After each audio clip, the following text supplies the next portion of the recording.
Olá, seja muito bem-vindo! Eu sou Felipe Rocha e esse canal é feito para quem quer entender o carro de forma simples, sem complicação e com conteúdo que realmente ajuda no dia a dia. Aqui você vai ver desde os cuidados básicos até dicas que podem evitar prejuízos e dores de cabeça no futuro.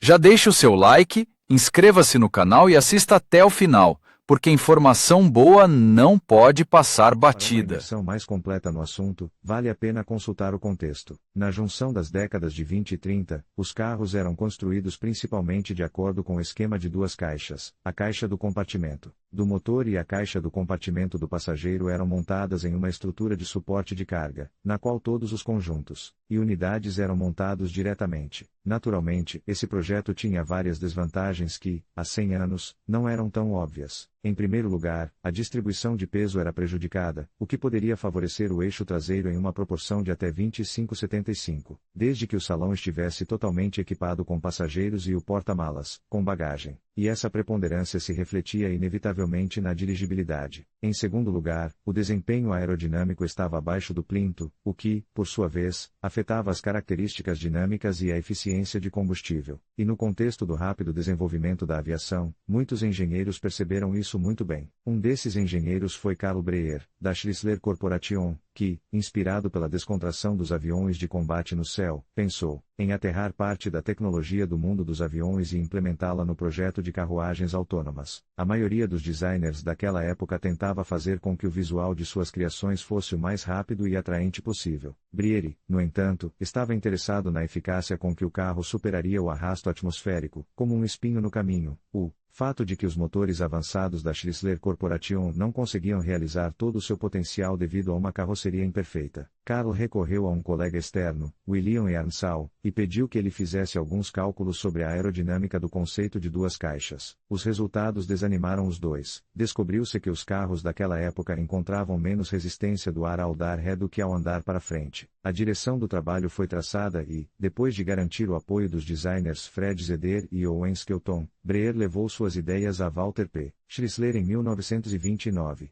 O chefe da corporação gostou da ideia, e o trio recebeu sinal verde para construir seu próprio túnel de vento com todo o financiamento, associado para o empreendimento muito caro. A única exigência do chefe era o mais estrito sigilo. A equipe fez experiências com diferentes contornos e formas até que, por fim, percebeu que a opção ideal era um perfil em forma de gota, que, além disso, maximizaria o espaço para os passageiros sem comprometer o coeficiente de arrasto. Assim, a maximização do volume interno foi adicionada à lista de prioridades do projeto. Depois de experimentar vários modelos de madeira, em 1932 a equipe criou o primeiro protótipo em chapa de aço, chamado Trifon Special. O carro era radicalmente diferente de seus contemporâneos, capô curto e ao mesmo tempo largo e arredondado, maior inclinação do para-brisa, faróis embutidos nas asas e descendo suavemente do teto até a popa do para-choque traseiro. A Chrysler gostou do resultado, mas o próprio Breer não ficou totalmente satisfeito. Cerca de 5 dúzias de variações foram testadas e, em janeiro de 1934, o carro inovador foi apresentado no Salão do Automóvel de Nova York. A reação do público foi contraditória, como era de se esperar, e os jornalistas não entraram em convulsões de prazer. Tanto a aparência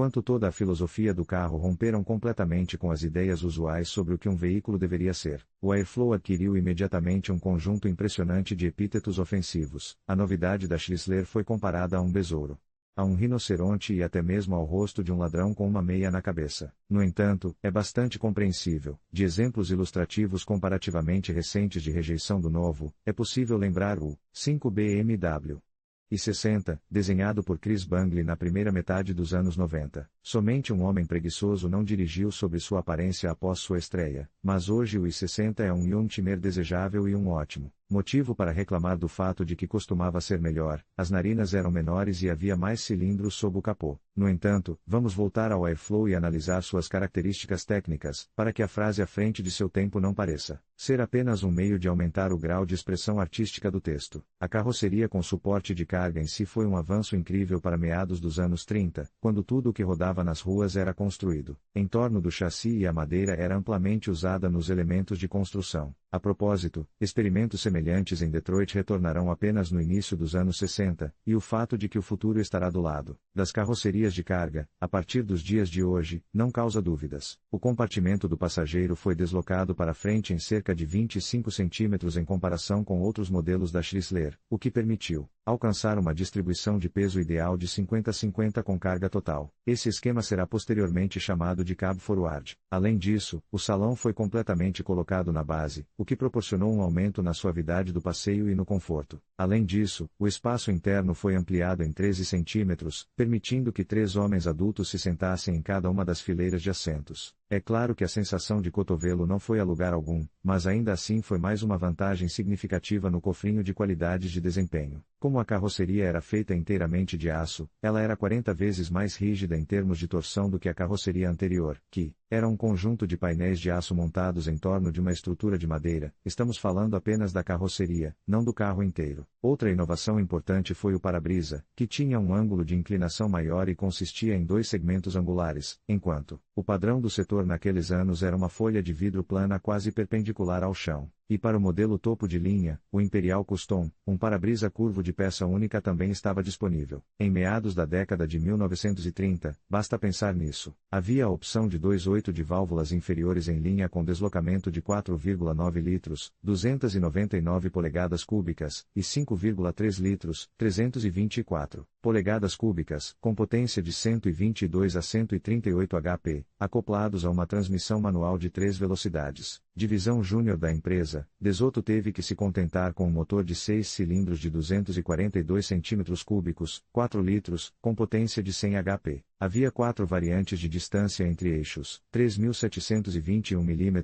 3.492 mm, 3.251 mm e 3.137 mm. E como a aerodinâmica estava no centro do projeto, as capacidades do carro precisavam ser demonstradas de maneira apropriada. Portanto, a superfície do Lago de Sal Seco em Bonneville foi escolhida para essa finalidade. Em agosto de 1934, o piloto da IndyCar, Ray Aerts, estabeleceu 72 recordes nacionais de velocidade entre os veículos de estoque. Destacam-se 95,7 mph 153 km/h, na disciplina Flying Mile, a média aritmética de 2 tentativas em direções diferentes em um percurso de 1 milha, e uma velocidade média de 74,7 mph 119 km/h, em um percurso de 2.000 milhas. Bem, para consolidar aos olhos dos clientes em potencial as vantagens do formato aerodinâmico da carroceria, a Aerts fez a rota nova, Yoki, Los Angeles, durante a qual o consumo de combustível foi de impressionantes 13,1 litros/100 km. Os profissionais de marketing de Detroit, no mesmo ano, fizeram outro truque, para que ninguém tivesse dúvidas sobre a durabilidade do novo design. Um dos carros foi empurrado de um penhasco de 33 metros na frente de câmeras de vídeo, após o que foi capaz de deixar o local da filmagem por conta própria e, além disso, todas as janelas estavam intactas e as portas estavam funcionando. Apesar do fato de o público conservador ter se assustado com o design inovador, havia pessoas suficientes dispostas a tocar o futuro já no presente. Mas apenas seu número diminuiu rapidamente devido ao fato de a Chrysler Corporation não ter conseguido aumentar o volume adequado de produção a tempo. Dizem que a estreia do carro aconteceu um ano antes do planejado. A gerência da Chrysler Corporation temia ser ultrapassada pelos concorrentes da General Motors com sua visão de conceito aerodinâmico. Por isso, não foi possível preparar as instalações de produção para o lançamento em escala total do modelo. Se os planos da gerência eram de lançar 35.000 unidades na fábrica de Grange Park no primeiro ano, na verdade, em 1934, apenas 10.839 exemplares chegaram às mãos de seus proprietários e, de ano para ano, os números tenderam a cair. Além de todas as ideias ousadas por trás do Airflow e da recepção cética de seu público-alvo, esse público foi severamente reduzido. Quando o carro foi lançado em meio à Grande Depressão, o Airflow era simplesmente muito moderno para um público conservador e abatido pela depressão, escreveu a revista Road e Amp.